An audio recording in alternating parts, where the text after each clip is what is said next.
Welcome to all of you. मैं अरविंद यादव आप लोगों का सर परविंद यादव के चैनल पर हार्दिक स्वागत करता हूं। आज मैं आप लोगों को कुछ महत्वपूर्ण फार्मूला बताने जा रहा हूं जो कि केमिस्ट्री के अंतर्गत पूछा जाता है। और ये परविंद यादव मेरे भाई हैं, ठीक। तो आज हम दोनों भाई मिल करके आज आप लोग कुछ रासायनिक सूत्र और रासायनिक यौगिक के बारे में और सामान्य नाम के बारे में बता रहे हैं, समझने का प्रयास करिएगा। तो सबसे पहले हम स्टार्ट करते हैं इनके यहाँ से, ये स्टार्ट करेंगे कैसे कैसे फार्मूला बनता है, उसके बाद हम बताएंगे। चलिए आप लोग लाइक और सब्सक्राइब जरूर कर दीजिएगा इस तरह का वीडियो देखने के लिए। चलिए स्टार्ट करते हैं। चलिए देखिए, मैं आज आप लोगों के सामने ये सबसे पहला जो कि क्वेश्चन दिया गया है, यहाँ पर लिखा गया रासायनिक यौगिक, फिर आगे लिखा है सामान्य नाम और यहाँ पर लिखा है रासायनिक सूत्र। सबसे नंबर 1 पे देखिए, यहाँ पे लिखा है कॉपर सल्फेट और यहाँ पे लिखा है फेरस सल्फेट। दोनों यहाँ पे सल्फेट तो है, लेकिन यहाँ पे लिखा है कॉपर और यहाँ पे क्या लिखा है फेरस। तो हम भी क्या काम करेंगे कि यहाँ पर नीला होता है और यहाँ पे क्या है हरा होता है। अगर यहाँ पे सल्फेट है तो यहाँ पर भी क्या है सल्फेट, तो उसी तरह यहाँ पर भी थोथा रहेगा तो यहाँ पर भी क्या है थोथा। बस अंतर यह है कि यहाँ पे कॉपर लिखा है तो कॉपर का यहाँ पे क्या हो जाएगा नीला, और यहाँ पे फेरस लिखेगा तो फेरस का क्या हो जाएगा हरा। इसका मतलब अगर कॉपर सल्फेट रहा तो नीला थोथा और फेरस सल्फेट रहेगा तो हरा थोथा। अब जैसे यहाँ पे देखिए पर लिखा है, क्या लिखा है पर, पर का मतलब परविंद यादव, और इनका फेवरेट कलर है नीला, इनका फेवरेट कलर है नीला।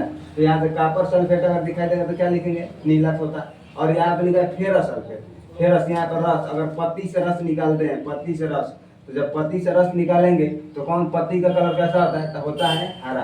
तो इसका मतलब अगर फेरस सल्फेट रहेगा तो हो जाएगा हरा थोथा, और अगर कॉपर सल्फेट रहेगा तो आपका हो जाएगा नीला थोथा। बस यहाँ पे फार्मूला में ये देखना है कि कॉपर रहेगा तो सी से लिख देना है और फेरस रहेगा तो एफ आई, और बाकी सल्फेट का तो दोनों में सब बराबर करता है, ठीक है। फिर एक बार देख लीजिए, अगर कॉपर सल्फेट है, कॉपर सल्फेट या फेरस सल्फेट, तो कॉपर सल्फेट है तो कॉपर को Cu से लिखा जाता है, सल्फेट को SO4। और अगर फेरस सल्फेट रहेगा तो फेरस को Fe से लिखा जाता है और सल्फेट का SO4। अगर कॉपर सल्फेट है तो हो जाएगा नीला थोथा, और अगर फेरस सल्फेट है तो हो जाएगा हरा थोथा, ठीक है। आगे देखिए, आगे ये आपको पढ़ा रहे हैं जैसा कि ये आपको बोलेंगे, लीजिए बोलिए। चलिए तो देखिए स्टार्ट करते हैं हम सोडियम नाइट्रेट और पोटेशियम नाइट्रेट। तो देखिए हम जानते हैं कि सोडियम को लिखा जाता है Na से, सोडियम को लिखा जाता है Na से, और पोटेशियम को लिखा जाता है K से। देखिए सोडियम जो होता है इस पर एक पॉजिटिव चार्ज होता है, और जो नाइट्रेट होता है इस पर एक निगेटिव चार्ज होता है। उसी तरह ये है पोटेशियम, पोटेशियम पर एक पॉजिटिव चार्ज और इस पर एक निगेटिव चार्ज। जब हम इसका संतुलन बनाते हैं तो इसका मल्टीप्लाई इसमें करते हैं और इसका मल्टीप्लाई इसमें करते हैं, तो यहाँ से ये दोनों कट जाता है आपस में, पावर पावर, तो बनता है NaNO3 और ये बनता है KNO3। देखिए सोडियम नाइट्रेट का सामान्य नाम होता है चिली साल्ट पीटर, क्या होता है चिली साल्ट पीटर, और पोटेशियम नाइट्रेट का नाम होता है सोडा। जैसे हम कह सकते हैं कि नमक आप लोग नाम सुनेंगे सोडियम क्लोराइड सुने होंगे, उसी तरह देखिए सोडियम में कहीं ना कहीं मिला है, कहीं ना कहीं मिला है साल्ट, और जब ये पोटेशियम में तो किसी को भी पीटेंगे आप लोग तो शोर जरूर करेगा, ऐसे बता सकते हैं। तो चलिए अब इनका नंबर देखिए बताते हैं आप लोगों को। चलिए देखिए आगे दिया गया है, थोड़ा आगे देखिएगा, यहाँ पे लिखा है सोडियम कार्बोनेट और यहाँ पे लिखा है सोडियम बाइकार्बोनेट, ठीक है। यहाँ पे अगर कार्बोनेट लिखा है तो यहाँ पर भी क्या लिखा है कार्बोनेट, और आपको पता है कि कार्बोनेट को लिखा जाता है CO3 से, किससे लिखा जाता है CO3। और यहाँ पे लिखा है सोडियम, सोडियम को लिखते हैं Na से, और यहाँ पर भी लिखा है सोडियम, सोडियम को किससे लिखते हैं Na से। अब यहाँ पे अंतर लिखा है बाई का, किसका लिखा है बाई। देखिए अगर ये ब से स्टार्ट है तो यहाँ पे हो जाएगा बेकिंग सोडा, बीच में रहेगा ब तो आपका हो जाएगा बेकिंग सोडा, और बीच में ब नहीं रहेगा तो आपका कौन सा हो जाएगा धावन सोडा हो जाएगा, ठीक है। इसका मतलब अगर सोडियम कार्बोनेट है तो आपका हो जाएगा धावन सोडा, और सोडियम बाइकार्बोनेट है अगर बीच में ब आया तो ब से स्टार्ट करेंगे तो यहाँ पर हो जाएगा बेकिंग सोडा, ठीक है। तो सोडियम कार्बोनेट का फार्मूला हो जाएगा Na2CO3, और सोडियम बाइकार्बोनेट का मतलब होता है NaHCO3।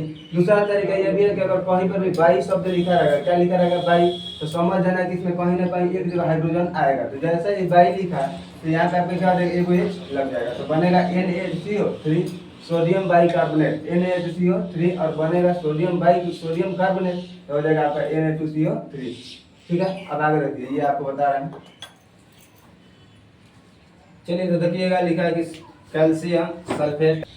तो चलिए देखिए कैल्शियम सल्फेट हेमीहाइड्रेट, और यहाँ पर लिखा है कैल्शियम सल्फेट डाइहाइड्रेट। देखिए हेमी का मतलब होता है आधा, और ड्राई का मतलब होता है दोगुना। डाई का मतलब क्या होता है दोगुना, मतलब दो तो देखिए यहाँ पर लिखा है हाइड्रेट और यहाँ पर क्या लिखा है हाइड्रेट। हाइड्रेट का मतलब हम लोग बोल सकते हैं H2O यहाँ पर भी होगा और H2O यहाँ पर भी होगा।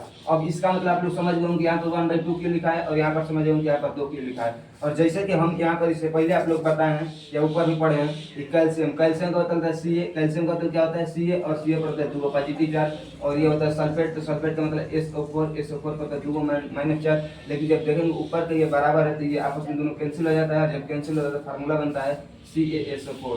तो कैल्शियम सल्फेट हेमी हाइड्रेट का जो सामान्य नाम होता है उसको बोलते हैं प्लास्टर ऑफ पेरिस। और जो यहाँ पे लिखा है कैल्शियम सल्फेट डाइहाइड्रेट तो इसको बोलते हैं जिप्सम। क्या बोलते हैं? जिप्सम। तो चलिए इस तरह आप लोग दोनों समझ होंगे। अब ये आखिरी दो को बताते हैं, समझिएगा।